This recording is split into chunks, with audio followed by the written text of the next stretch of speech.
IPL 2025 39వ మ్యాచ్లో KKR మరియు GT జట్లు తలపడబోతున్నాయి. అండ్ ఈ మ్యాచ్ను అయితే ఈరోజు కోల్కతాలోని ఈడెన్ గార్డెన్స్ వేదికగా ఆడబోతున్నారు. సో ఈ మ్యాచ్ అయితే హోమ్ టీమ్ అయిన కేకేఆర్ టీంకు చాలా ఇంపార్టెంట్. ఎందుకంటే ప్రజెంట్ వాళ్ళు పాయింట్స్ టేబుల్లో అంత గొప్ప పొజిషన్లో లేరు. 7 మ్యాచ్ల్లో కేవలం 3 మాత్రమే గెలిచి 6 పాయింట్లతో 8వ స్థానంలో ఉన్నారు. మెయిన్లీ కేకేఆర్ టీం ఇప్పటికీ సీజన్లో 4 మ్యాచ్లు ఓడిపోయింది. దీంతో ఇప్పుడు ఈ మ్యాచ్లు కూడా ఓడిపోతే వాళ్ళకి ఇంకా ప్లే ఆఫ్ ఈక్వేషన్ చాలా కష్టంగా మారిపోద్ది.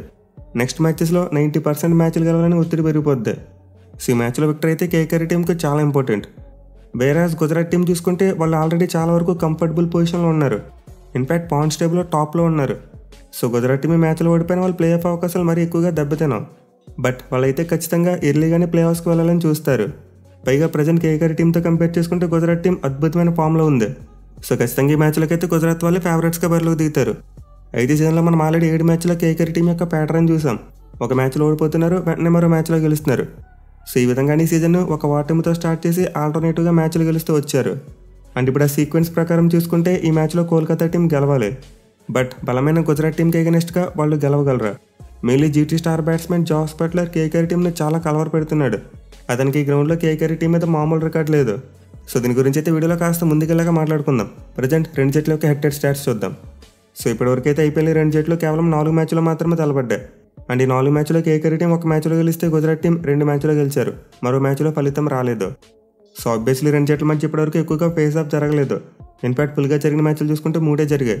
బట్ ఈ 3 మ్యాచ్లు కూడా గుజరాత్ టీం కొంతవరకు డామినేషన్ కనబరిచింది. పైగా ప్రజెంట్ ఈ సీజన్లో వాళ్ళ ఫామ్ చూసుకుని అద్భుతంగా ఉంది కాబట్టి ఈ మ్యాచ్లో గుజరాత్ టీంకి గెలిచేందుకు ఎక్కువ అవకాశాలు కనిపిస్తున్నాయి. ఇక ఈ మ్యాచ్ ఆడబోయే ఈడెన్ గార్డెన్స్ యొక్క పిచ్ రిపోర్ట్ చూసుకుంటే చాలా వరకు బ్యాటింగ్ ఫ్రెండ్లీ వికెట్. ఆల్రెడీ సీజన్లో గ్రౌండ్లో భారీ స్కోర్లు చూసాం. సో ఈ మ్యాచ్ కూడా మోస్ట్ లైక్లీ ఒక బ్యాటింగ్ ఫ్రెండ్లీ వికెట్ ఉండొచ్చు. బట్ ఈడెన్ గార్డెన్స్ పిచ్కి ఎప్పుడు ఉండే స్లో నేచర్ అయితే ఈ మ్యాచ్లో కూడా చూడొచ్చు మనం. అంటే మ్యాచ్ ప్రోగ్రెస్ అయ్యే కొద్దీ పిచ్ కొంతవరకు స్లోగా మరి బౌలర్స్కి అనుకూలించవచ్చు. మెయిన్లీ సీజన్ ఆడిన 3 మ్యాచ్లో చూసుకుంటే 2 సార్లు చేసిన టీమ్స్ కష్టపడడం చూసాం మనం. సో డెఫినెట్లీ మ్యాచ్ సెకండ్ హాఫ్లో అయితే బౌలర్స్కి ఎంతో కొంత అడ్వాంటేజ్ ఉంటుంది.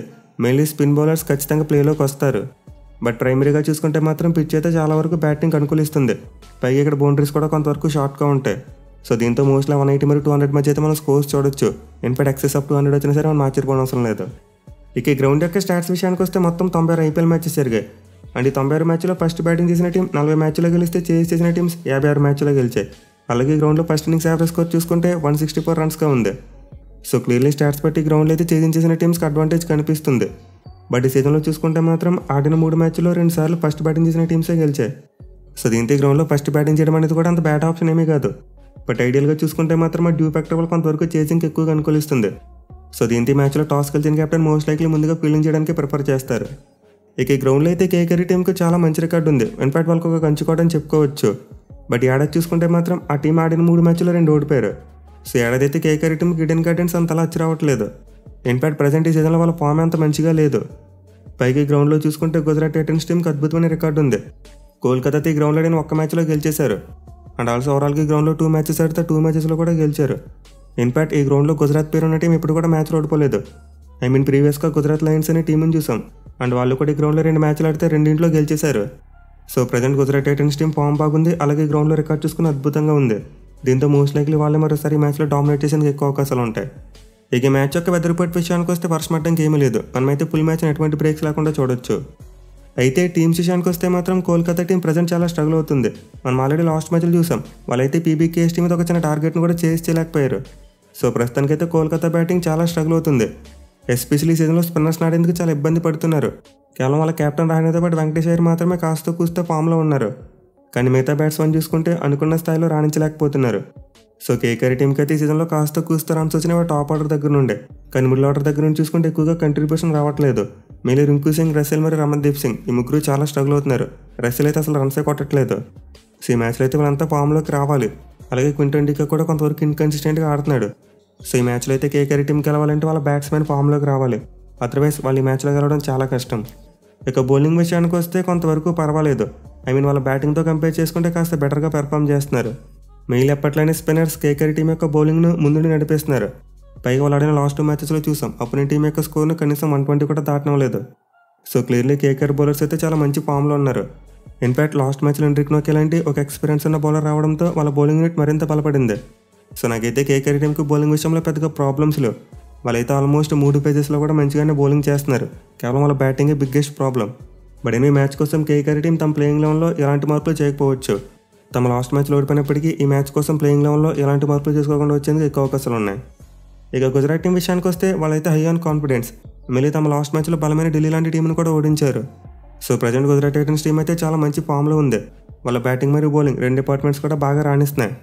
ఇన్ఫాక్ట్ బ్యాటింగ్లో ఎక్కువగా టాప్ ఆర్డర్ మీద డిపెండ్ అవుతున్నప్పటికీ మిడిల్ ఆర్డర్ నుంచి కూడా కంట్రిబ్యూషన్స్ రావడం చూసాం. ఎస్పెషల్లీ లాస్ట్ మ్యాచ్లో రుద్రపాట్ ఒక మంచి ఇన్నింగ్స్ ఆడాడు. అలాగే చివరిలో తెవాతి వచ్చి ఒక 6 and 4 కొట్టి గేమ్ని ఫినిష్ చేశాడు. సో డెఫినెట్లీ జీటీ టీంకి మెల్లగా మిడిల్ ఆర్డర్ నుంచి కూడా కంట్రిబ్యూషన్స్ వస్తున్నాయి.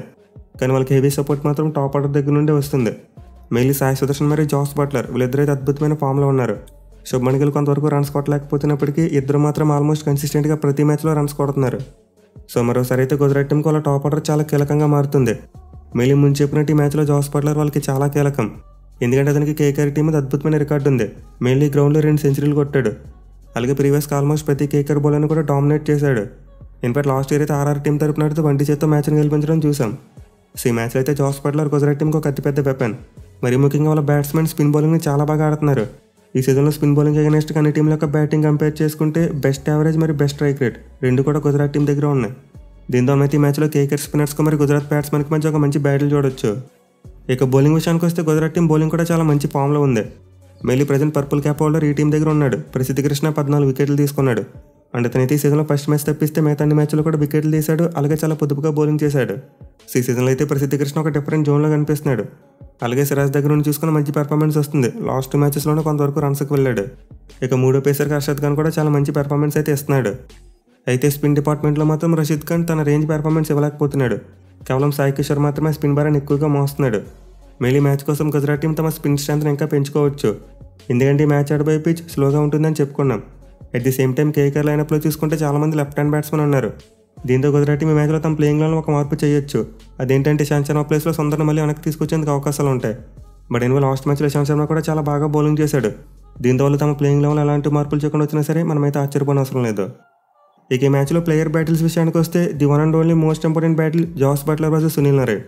సో మనం ముందు చెప్పినట్టే జాస్ బట్లర్కి కేకేఆర్ టీం అయితే చాలా మంచి రికార్డు ఉంది. అట్ ది సేమ్ టైం ఈ గ్రౌండ్లో చూసుకుని అద్భుతమైన రికార్డు ఉంది. మరి ముఖ్యంగా కేకేఆర్ బౌలర్స్లో ఒక నరైన్ మీద తప్పిస్తే మిగతా అందరి మీద కూడా బీభత్సమైన రికార్డు ఉంది. ఆల్మోస్ట్ ప్రతి బౌలర్ మీద 150+ స్ట్రైక్ రేట్ మెయింటైన్ చేశాడు. ఇన్ఫాక్ట్ వరుణ్ చక్రవర్తి మరియు నోకియా మీద అయితే 200+ స్ట్రైక్ రేట్ ఉంది. సో ఖచ్చితంగా ఈ మ్యాచ్లో కేకేఆర్ టీంకి అతిపెద్ద థ్రెట్ జాస్ బట్లరే. అయితే వాళ్ళు సునీల్ నరైన్ స్మార్ట్గా యూజ్ చేసుకుంటే బట్లర్ని కాస్త సైలెంట్గా ఉంచవచ్చు. ఎందుకంటే ప్రీవియస్గా అతను నరైన్కి అగైనెస్ట్గా స్ట్రగుల్ అయ్యాడు. 18 ఇన్నింగ్స్లో 86 బాల్స్ ఫేస్ చేసి 94 పరుగులు మాత్రమే చేశాడు. అండ్ ఆల్సో 3 సార్లు అవుట్ అయ్యాడు. సో నరైన్కి అగైనెస్ట్గా చూసుకుంటే బట్లర్ ఆ స్ట్రైక్ రేట్ విషయంలో చాలా స్ట్రగుల్ అవుతున్నాడు. దీంతో మ్యాచ్లో నరైన్ గారికి అటాకింగ్ బౌలింగ్ చేస్తే మేబీ బట్లర్ వికెట్ ఎర్లీగా దొరికేందుకు అవకాశం ఉంటుంది. ఇక మిగతా బ్యాటిల్స్లో చూసుకున్న నరైన్కు గిల్ మీద కూడా చాలా మంచి రికార్డు ఉంది. అతను గిల్కి అగైనెస్ట్గా 2 మ్యాచ్లో బౌలింగ్ చేస్తే 2 సార్లు కూడా అవుట్ చేశాడు. దీంతో ఈ మ్యాచ్లో కేకేఆర్ టీం సునీల్ నరైన్ ఎర్లీగా పవర్ ప్లే యూజ్ చేయాలి. మెయిల్ వాళ్ళ జీటీ టాప్ ఆర్డర్ ఎంత త్వరగా అవుట్ చేస్తే అంతలా వాళ్ళకి మ్యాచ్ గెలిచేందుకు అవకాశాలు పెరుగుతాయి. ఇక మిగతా బ్యాటిల్స్ చూసుకుంటే ప్రీవియస్గా తలపడే సందర్భాలు చాలా తక్కువ ఉన్నాయి. అంటే మనం ఈ మ్యాచ్లో ఎక్కువగా ఫ్రెష్ బ్యాటిల్స్ చూడబోతున్నాం. మెయిన్లీ కేకేఆర్ పవర్ హిట్టర్స్కి మరియు ప్రసిద్ధి కృష్ణకి మధ్య చాలా మంచి బ్యాటిల్స్ అయితే ఉండబోతున్నాయి. అలాగే పవర్ ప్లేలో రహానే మరియు సిరాజ్ మధ్య కూడా ఒక మంచి బ్యాటిల్ అయితే చూడొచ్చు మనం. But anyway end of the day చూసుకుంటే ఈ మ్యాచ్లో ఎక్కువగా గుజరాత్ టీంకి గెలిచే అవకాశాలు కనిపిస్తున్నాయి. మరి మీరు ఈ టీం గెలుస్తుంది అనుకుంటున్నారు కింద కామెంట్ చేయండి. Thank you for watching. Happy next day.